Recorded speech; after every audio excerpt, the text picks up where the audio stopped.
ಯಾಕಂದರೆ ಸಾಮಾನ್ಯವಾಗಿ ಎಲ್ಲರಿಗೂ ಬಿಕ್ಕಳಿಕೆ ಬರುವುದು ಸಹಜ.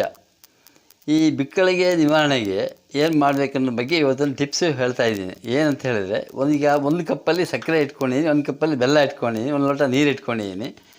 ಬಿಕ್ಕಳಿಗೆ ಬಂದಾವಾಗ ಒಂದು 2 ಚಮಚ ಸಕ್ಕರೆ ಬಾಯಿಗೆ ಹಾಕ್ಕೊಂಡು 1 ಲೋಟ ನೀರು ಕುಡಿದ್ರೆ ಬಿಕ್ಕಳಿಗೆ ಕಡಿಮೆ ಆಗುತ್ತೆ. ಅಥವಾ ಅದು ಬೇಡ ಅಂದರೆ ಬೆಲ್ಲ ಬೇಕಾದರೂ ಬಾಯಿ ಹಾಕ್ಕೊಂಡು ನೀರು ಕುಡಿದ್ರೆ ಅದರಿಂದಲೂ ಕಡಿಮೆ ಆಗುತ್ತೆ. ಈ ವಿಡಿಯೋ ನಿಮಗೆ ಇಷ್ಟ ಆದರೆ ಲೈಕ್ ಮಾಡಿ, ಶೇರ್ ಮಾಡಿ, ನಮ್ಮ ಚಾನಲ್ ಫಾಲೋ ಮಾಡಿ. ಧನ್ಯವಾದಗಳು.